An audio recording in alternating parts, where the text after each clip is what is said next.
কৃষ্ণপুর গ্রামে মংরু আর তার বাবা থাকত। একদিন তার বাবা খুব অসুস্থ হয়ে পড়ে। সে বিছানায় শুয়ে মংরুকে ডাকছিল। মংরু, বাবা এদিকে আয়। মঙ্গুরু তখন রান্নাঘরে বসে বসে রান্না করছিল। সে বলল, হ্যাঁ বাপু, আমি এখানেই আছি, আসছি। এ কথা বলে মঙ্গুরু তার বাবার কাছে গেল এবং বলল, এখন ভয় পেও না বাবা, এই তো হাকিমজি আসছে। না রে, আর হাকিমের দরকার নেই, আমার ডাক এসে গেছে। তবে একটা কথা গেঁথে রাখিস, কখনো পরিশ্রম থেকে মুখ ফিরিয়ে নিস না, সততা বিক্রি করে পেট ভরাবি না। আর মনে রাখিস, জমিদার একদিন না একদিন খাজনা চাইতেই আসবে। তার ঋণ শোধ করে দিস বাবা, না হলে সে আমাদের জমি কেড়ে নেবে।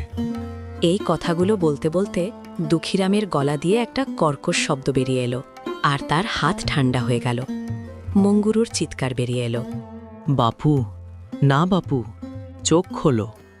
আপনার কাছ থেকে তো আমাকে এখনো অনেক কিছু শেখার ছিল বাপু। মংরুর কান্নার শব্দ শুনে প্রতিবেশীরা দৌড়ে এলো।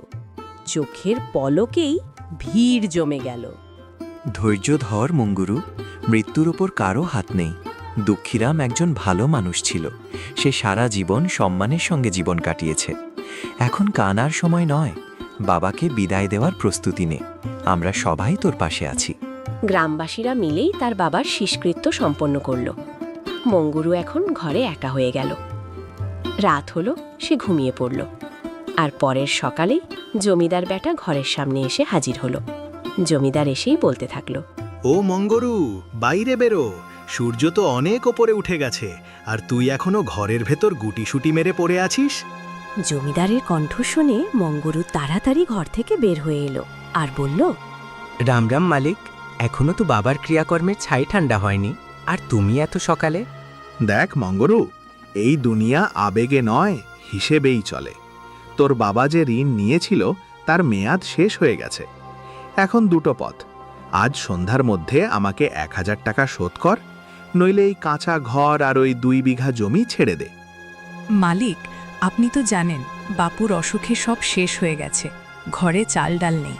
আমাকে শুধু কয়েক মাস সময় দিন, আমি দিন রাত খেটে আপনার একটা পয়সা শোধ করে দেব। সময় সময় ভিক্ষায় মেলে না।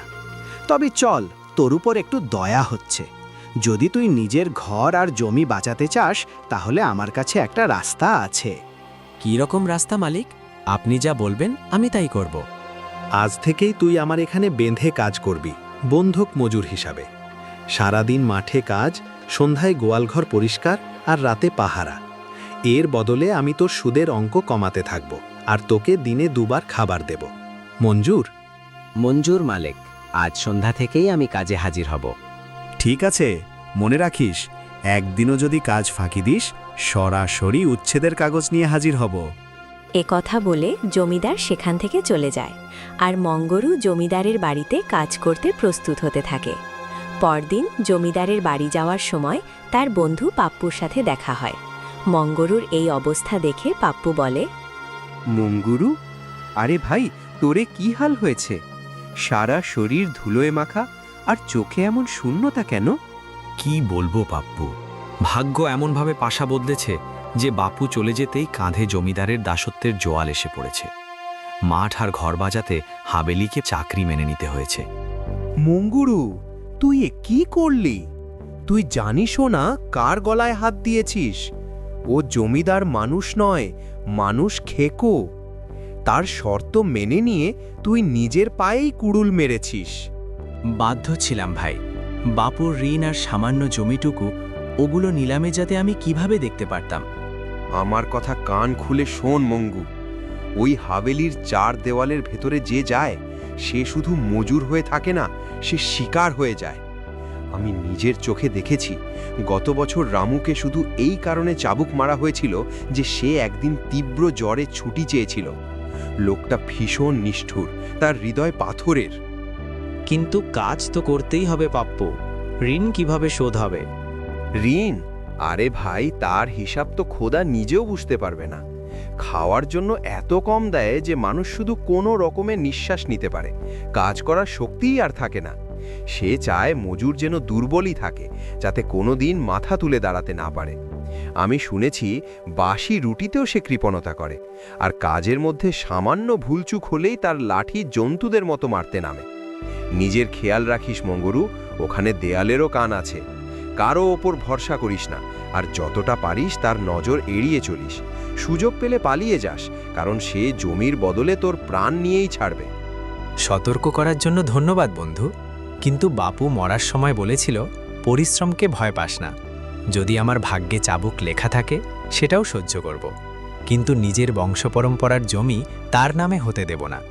আমি নিজের পরিশ্রমের আঁচে ওই পাথর হৃদয়কেও গলানোর চেষ্টা করব।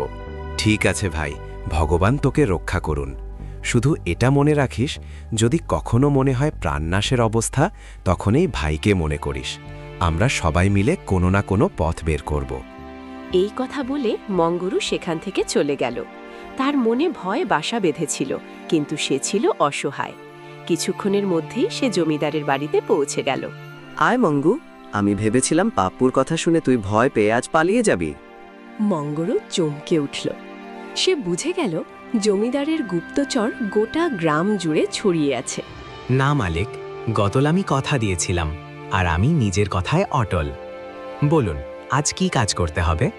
আজকের কাজ সোজা, ওই সামনের ঘন জঙ্গলে যা, আর দুপুর পড়ার আগেই শুকনো কাঠের একটা ভারী আটি নিয়ে আয়। মনে রাখবি, কাঠগুলো একেবারে শুকনো হতে হবে, যেন হাভেলির উনুনে সঙ্গে সঙ্গে জ্বলে ওঠে। মালিক, কাল রাত থেকে পেটে একদানা খাবারও পড়েনি। যদি একটু হালকা খাবার জুটত তাহলে শরীরে একটু জোর আসত। জঙ্গল অনেক দূর, আর শুকনো কাঠ খোঁজা ভীষণ কষ্টের কাজ। হালকা খাবার? এই যে ও মুনিমজি, শুনলেন তো? কাজ শুরু করার আগেই মজুরি চাইছে। দেখ মঙ্গরু, আমার হাভেলির একটা নিয়ম আছে। এখানে আগে ঘাম ঝরাতে হয়, তারপর পেটের আগুন নেভানো হয়। যখন তুই কাঠ নিয়ে ফিরে আসবি, তখনই তোকে দুটো শুকনো রুটি আর লবণ দেওয়া হবে, নইলে আজকের দিনটাও উপসেই কাটবে। জি মালিক, যেমন আপনি বলবেন, আপনার সব কথাই ঠিক। এই কথা বলে সে জঙ্গলের দিকে রওনা হলো। হাঁটতে হাঁটতে অল্প সময়ে সে জঙ্গলে পৌঁছে গেল। খুব তাড়াতাড়ি শুকনো কাঠ কুড়িয়ে একটা ভারী আটি বানালো, মাথায় তুলে নিল। হাঁটতে হাঁটতে তার মনে নানা কথা ঘুরতে লাগলো। হে ভগবান, তুমি আমার কি ভয়ানক পরীক্ষা নিচ্ছ। একদিকে বাপুর ছায়া কেড়ে নিলে, আর অন্যদিকে এই নিষ্ঠুর জমিদারের দাসত্ব আমার কপালে লিখে দিলে। আমার ভাগ্যে কি শুধু ঘাম আর অশ্রুই লেখা আছে? বাপু বলতো পরিশ্রমের ফল মিষ্টি হয়, কিন্তু এখানে তো পরিশ্রমের বদলে মিলছে শুধু অপমান আর শুকনো রুটি। আমি কিভাবে আমার জমিটুকু বাঁচাবো? কিভাবে শোধ করব সেই ঋণ? এই সব ভাবতে ভাবতেই সে এগিয়ে আসছিল। হঠাৎ তখনই সে কারো কাতর ডাক শুনতে পেল। কেউ আছো? বাঁচাও, কেউ আমার সাহায্য করো। ডাক শুনে সে সঙ্গে সঙ্গে সেই শব্দের দিকে এগিয়ে গেল। কিছু দূর যেতেই সে সেখানে পৌঁছাল। দেখল একজন সাধু বাবা আহত অবস্থায় মাটিতে পড়ে আছেন, আর পাশে একটি ঘোড়া দাঁড়িয়ে আছে। হে রাম, বাবা, আপনার এই অবস্থা, আপনি তো রক্তাক্ত। ধৈর্য ধরুন বাবা, আমি এখনই দৌড়ে গ্রামে যাই, বৈদ্যজিকে নিয়ে আসি। আপনি শুধু হাল ছাড়বেন না। না বাবা, থেমে যা। এখন আর কোনো বৈদ্যের দরকার নেই। এই শ্বাসগুলো আর কটা মুহূর্তের অতিথি মাত্র। প্রকৃতির নিয়ম, যে এসেছে তাকে যেতেই হয়। আমার সময় পূর্ণ হয়েছে। এমন কথা বলবেন না বাবা, আমি তো নিজেই দুর্ভাগা, নিজের ভাগ্যের মারে জর্জরিত। অন্তত আজ কাউকে বাঁচিয়ে একটু পুণ্য অর্জন করতে দিন আমাকে। তুই প্রাণ বাঁচিয়েছিসই বাবা। গত কয়েক ঘন্টা ধরে আমি যন্ত্রণায় ছটফট করছিলাম, কিন্তু কেউ আসেনি। শেষ সময়ে তুই আমাকে সঙ্গ দিয়েছিস, সেটাই অনেক। শোন বাবা, আমার শেষ সময় ঘনিয়ে এসেছে, কিন্তু আমি তোকে খালি হাতে ছাড়তে চাই না। না বাবা, আমি এখনই যাই, এখনই ফিরে আসি। এই দেখ আমার ঘোড়া, এর নাম পবন বেগ। আজ থেকে এটা তোর। এর যত্ন নিস বাবা, একে কখনো খিদে বেঁধে দিস না। মঙ্গু ঘোড়াটার দিকে তাকালো, তারপর নিজের ছেঁড়া ফাটা অবস্থার দিকে। তার চোখে অসহায়ত্ব ভরে উঠল। বাবা, আপনি এসব কি বলছেন? আমি তো নিজেই জমিদারের বেঁধে রাখা মজুর। আমার নিজের ঘরেই খাওয়ার মতো দানা নেই, মাথার উপর ঠিকঠাক ছাদও নেই। এই অবলা প্রাণীটার যত্ন আমি কিভাবে নেব? আমি তো নিজেই মৃত্যুর ছায়ায় বেঁচে আছি। একে পালন করা আমার সাধ্যের বাইরে। ভয় পাস না মঙ্গু, এটা কোনো সাধারণ ঘোড়া নয়। এর নাম পবন বেগ, কারণ এটা হাওয়ার সঙ্গে কথা বলে। যেদিন এটা তোকে নিজের মালিক বলে মেনে নেবে, আর যেদিন তোর নিষ্ঠায় বিশ্বাস করবে, সেদিন তুই এর অলৌকিক শক্তি দেখবে। এটা তোর দারিদ্র্যের অন্ধকার চিলে দেবে। অলৌকিক শক্তি বাবা? আমি তো শুধু এটুকুই চাই, আমার ঋণটা শোধ হয়ে যাক। এই ঘোড়া কি সত্যিই আমাকে সাহায্য করবে? শুধু ঋণই নয়, এটা তোর ভাগ্য বদলে দেবে। শুধু মনে রাখবি, লোভ করিস না, আর এর সেবা নিজের সন্তানের মতো করবি। কখনো একে মারবি না, কখনোই না। এই কথা বলেই সাধু বাবার মাথা একপাশে ঢলে পড়ল। তার প্রাণ পাখি উড়ে গেল। জঙ্গলে আবার নেমে এলো গভীর নিস্তব্ধতা। মঙ্গরু ভারী মনে সাধু বাবার নিথর দেহকে প্রণাম করল। দেখ ভাই পবন বেগ, বাবা তো চলে গেলেন, এখন আমরা দুজনেই একা। আমার কাছে তোকে খাওয়ানোর জন্য বাদাম ছোলা কিছুই নেই। আছে শুধু এই শুকনো কাঠগুলো, আর আছে আমার সততা। আমার সঙ্গে চলবি তো? ঘোড়াটা চোখের ইশারায় সম্মতি জানালো। চল এবার বাড়ি যাই, কিন্তু মনে রাখিস, জমিদারের নজর অবশ্যই তোর উপর পড়বে। আমাকে তোকে তার হাত থেকে বাঁচিয়ে রাখতে হবে। এই বলে সে ঘোড়ার পিঠে কাঠের আটি তুলে জমিদারের বাড়ির দিকে রওনা হলো। বাড়িতে পৌঁছে কাঠগুলো মাটিতে নামিয়ে রাখল। ঘোড়াটাকে সঙ্গে দেখে জমিদার রেগে আগুন হয়ে উঠল। ওই মঙ্গু, এটা কি তামাশা? আমি তোকে জঙ্গলে কাঠ আনতে পাঠিয়েছিলাম, নাকি ঘুরে বেড়ানো জন্তু পোষার জন্য? মালিক, কাঠ নিয়ে এসেছি, যেমন আপনি বলেছিলেন, এক্কেবারে শুকনো কাঠ। কাঠগুলো উনুনে ফেল, কিন্তু আগে বল, এই রাজকীয় ঘোড়াটা এখানে এলো কিভাবে? কার কাছ থেকে চুরি করে এনেছিস? সত্যি কথা বল, নইলে এখনই থানাটা ডেকে পাঠাবো। মঙ্গরুর গলা শুকিয়ে গেল। সে বুঝেছিল, যদি সে সাধুর কথা বলে, তাহলে জমিদার একে লাবারির সম্পত্তি ভেবে সঙ্গে সঙ্গেই কেড়ে নেবে। সে সাহস সঞ্চয় করে একটা বড় মিথ্যে বলে ফেলল। না মালিক, এটা চুরি করা নয়, এটা আমার ঘোড়া। আমার মামার বাড়ি থেকে উপহার পেয়েছি। বাপু চলে যাওয়ার পর এটাই আমার একমাত্র সহায়। ও, বেশ চালাকি তো। দেখো তো মালিক, কি রং, কি গড়ন! এমন ঘোড়া তো রাজা মহারাজার কাছেই থাকে। কিন্তু মঙ্গু, তুই তো নিজেই দানা দরকারে হাহাকার করছিস। একে খাওয়াবি কি? এটা একদিনে যতটা খায়, তুই এক মাসে ততটা রোজগার করতেও পারিস না। শোন রে মঙ্গরু, তুই আমার এখানে বেঁধে রাখা মজুর। তোর কাছে যা কিছু আছে তার ওপর প্রথম অধিকার আমার। কিন্তু তুই বলছিস এটা তোর। তাহলে শোন আমার রায়। মুনিমজি, আজ থেকে এই হাবেলিতে শুধু একজনেরই পেট ভরবে, হয় এই মঙ্গরুর, নয়তো তার ওই ঘোড়াটার। মালিক, আপনি এসব কি বলছেন? আমি সারা দিন খেটে কাজ করি, খাবার না পেলে কাজ করব কিভাবে? আর এই অবলা প্রাণীটা, এ তো আমার অতিথি, একে আমি না খাইয়ে কিভাবে রাখব? আমাকে যুক্তি শোনাস না, সিদ্ধান্ত তোকে নিতে হবে। তুই খেলে ঘোড়া উপোস থাকবে, আর ঘোড়া খেলে আজ রাতে তুই শুধু জল খেয়ে ঘুমাবি। আর মনে রাখিস, ঘোড়াটাকে যদি বাইরে থেকে এক দানাও খাওয়াস, আমি ওকে চাবুক পিটিয়ে মেরে ফেলব।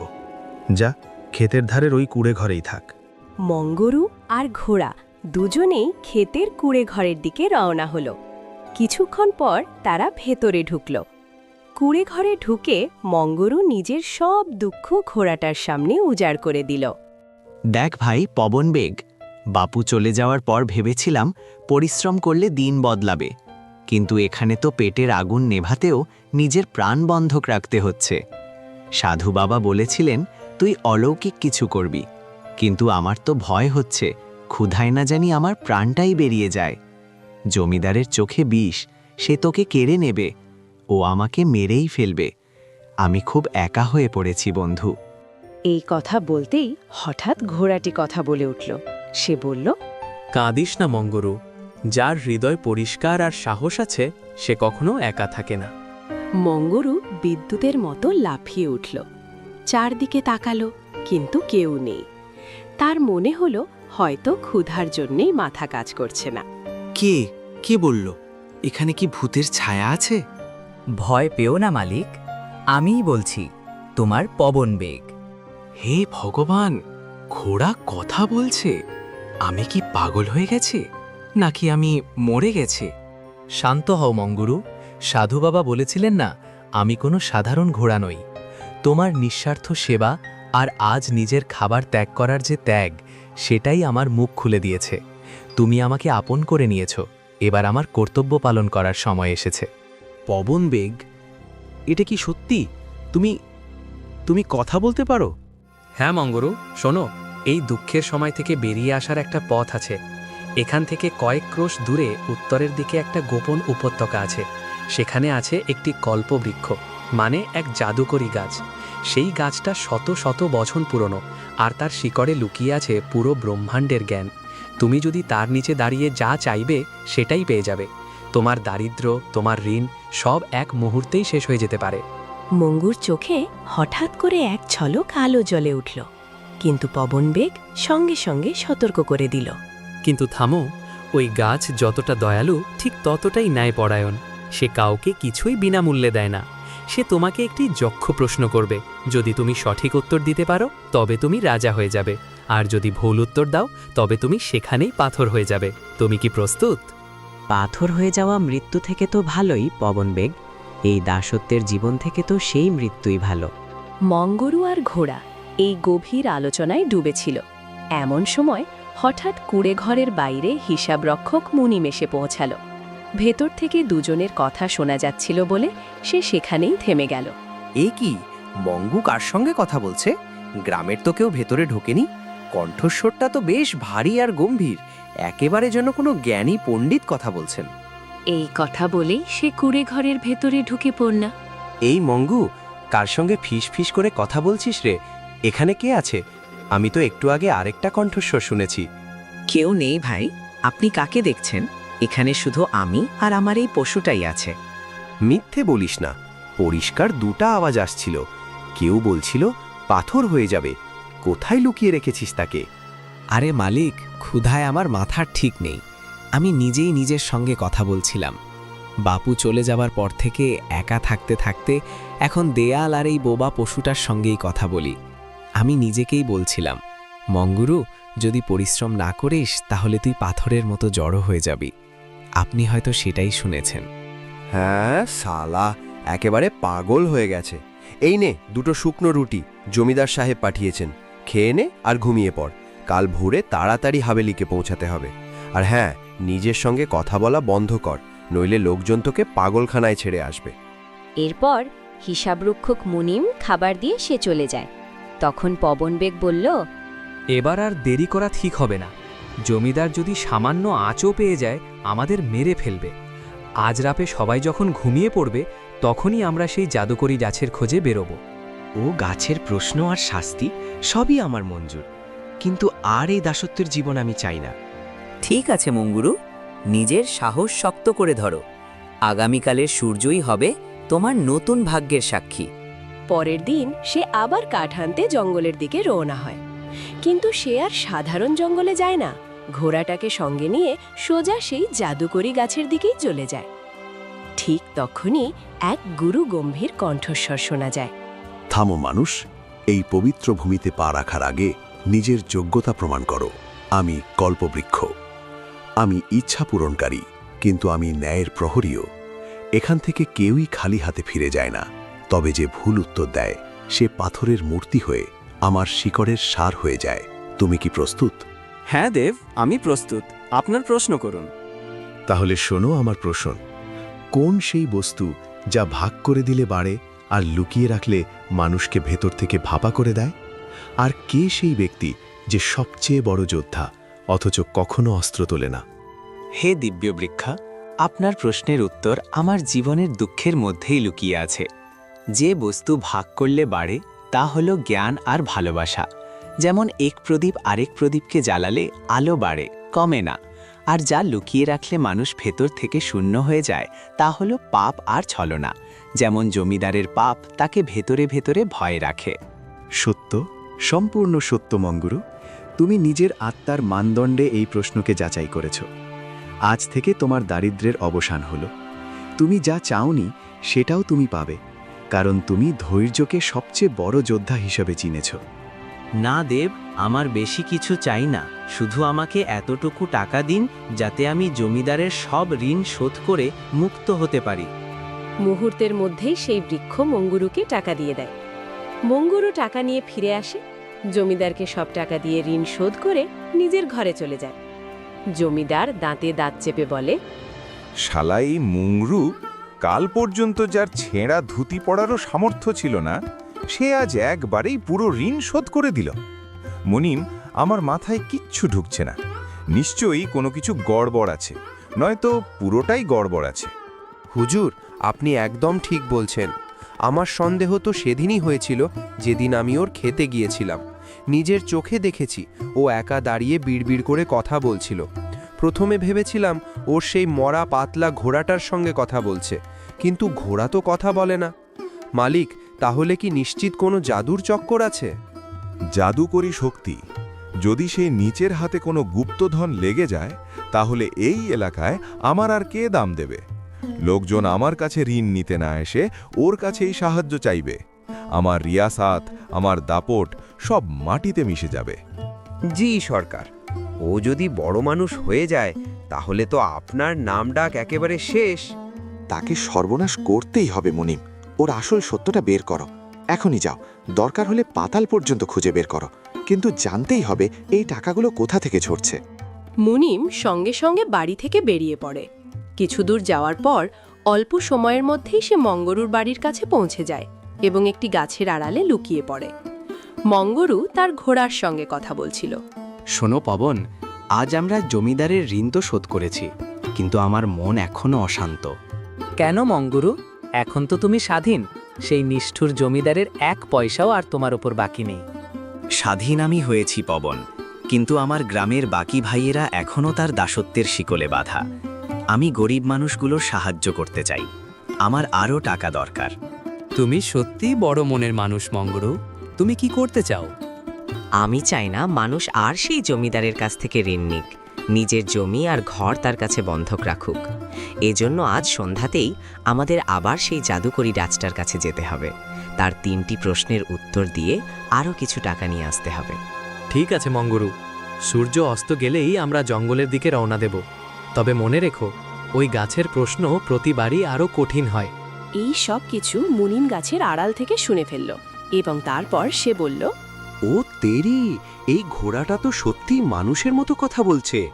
জাদুকরি গাছ, 3টে প্রশ্ন, টাকা, এবার তো মালিককে জানাতেই হবে। তখন মুনিম দৌড়ে তার মালিক জমিদারের কাছে যায়। জমিদারের কাছে গিয়ে মুনিম বলে, মালিক, সর্বনাশ হয়ে গেছে, ভয়ঙ্কর ঘটনা। কি হয়েছে? কি সব বকছিস মুনিম? ওই ঘোড়াটা তো সশরীরে কথা বলে। কি? ঘোড়া কথা বলে? কি প্রলাপ বকছিস? সত্যি বলছি সরকার, নিজের কানে শুনেছি। মঙ্গু ওকে পবন বলে ডাকছিল। আর শুনুন, আসল গুপ্তধন আছে জঙ্গলের সেই জাদুকরী গাছটার কাছে। ওই গাছ প্রশ্ন করে, আর ঠিক উত্তর দিলে ছাউনি ভেঙে টাকা দেয়। আরও কিছু শুনেছিস? জি হুজুর, আজ সন্ধ্যায় ওরা দুজন আবার সেখানে যাচ্ছে। জাদুকরী গাছ আর প্রশ্ন উত্তরের বদলে সোনা। মুনিম, যদি ওই অজ্ঞ মঙ্গরু উত্তর দিতে পারে, তাহলে আমরা তো শিক্ষিত আর চতুর, আমরা পারবই। চলো, আজ ওই গাছের সব সম্পদ আমার তিজোরিতেই যাবে। সন্ধ্যা নামতেই মঙ্গুরু আর পবন বেগ সেই গাছের দিকে রওনা দেয়, আর তাদের পিছু পিছু বেরিয়ে পড়ে জমিদার আর মুনিম দুজনেই। মঙ্গুরু গাছের কাছে পৌঁছে যায়। অন্যদিকে জমিদার আর মুনিম কাছের একটি গাছের আড়ালে লুকিয়ে পড়ে।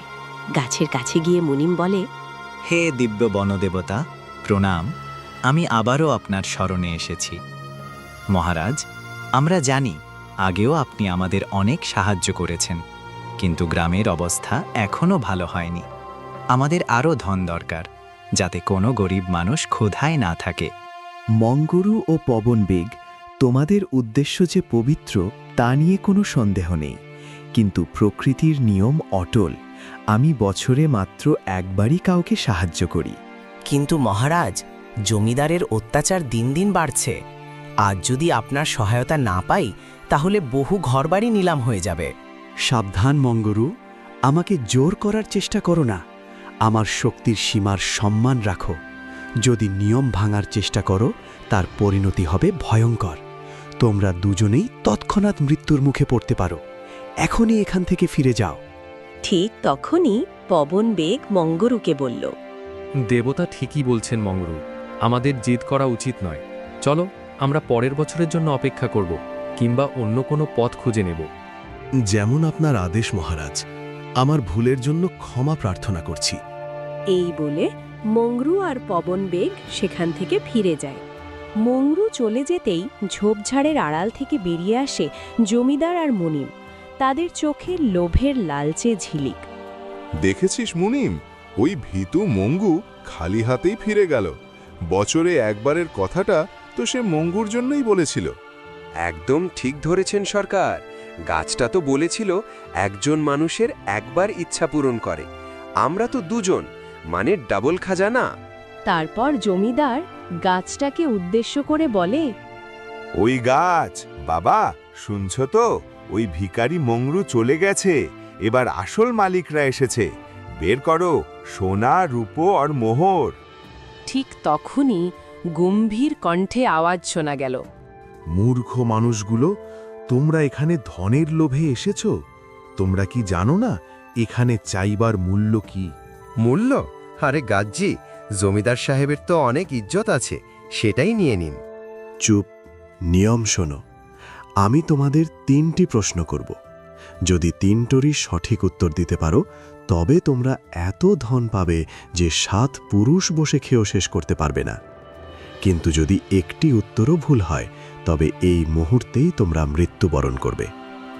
এই শর্ত কি তোমাদের মঞ্জুর? কিরে মনিম, কি বলিস, কেমন মনে হয়? সরকার, আপনি তো এত বছর ধরে কাচারি আর পঞ্চায়েত সামলাচ্ছেন, 3টে ছোট প্রশ্নের উত্তর দিতে পারবেন না নাকি? হ্যাঁ বলে দিন। তারপর মুনিমের কথা মতো জমিদার গাছটাকে বলে, মঞ্জুর আছে, প্রশ্ন করো। প্রথম প্রশ্ন, কোন সেই জিনিস যা রাজার প্রাসাদেও আছে আবার গরিবের কুড়ে ঘরেও আছে, যাকে সবাই দেখে কিন্তু কেউ ধরতে পারে না? প্রাসাদেও আছে, কুড়ে ঘরেও আছে। মুনিম ফিসফিস করে বলে, কোথাও এটা ইঁদুর তো নয়। সরকার, ইঁদুরকে তো বিড়াল ধরে ফেলে। একটু থামুন মহারাজ, এর উত্তর হল ছায়া। সঠিক উত্তর। এবার দ্বিতীয় প্রশ্ন, কোন সেই জিনিস যা সমুদ্রে জন্মায় কিন্তু থাকে প্রতিটি বাড়ির রান্নাঘরে? এ তো খুবই সহজ। আমার হাভেলিতে তো বস্তার পর বস্তা আসে। এর উত্তর লবণ। সঠিক। তোমরা 2টি সিঁড়ি পেরিয়ে এসেছ। এবার শেষ ও সবচেয়ে গুরুত্বপূর্ণ প্রশ্ন। তাড়াতাড়ি প্রশ্ন করুন মহারাজ, ঝুলি তো ভরতেই চলেছে। তৃতীয় প্রশ্ন, কোন সেই জিনিস যা মানুষ অন্যদের কাছে স্পষ্টভাবে দেখতে পায় কিন্তু নিজের কাছে কখনো দেখতে পায় না? অন্যদের কাছে দেখে, নিজের কাছে দেখে না। মুনিম ঘাবড়ে যায়। এটা আবার কি বিপদ?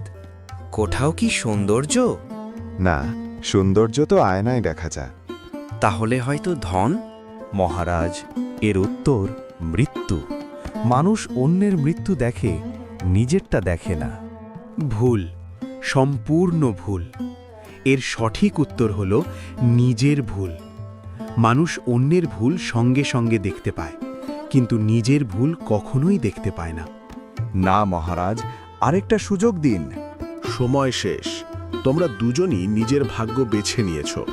লোভের পরিণতি এটাই। এই বলেই জাদুকরি গাছ মুহূর্তের মধ্যেই দুজনকে অদৃশ্য করে দেয়।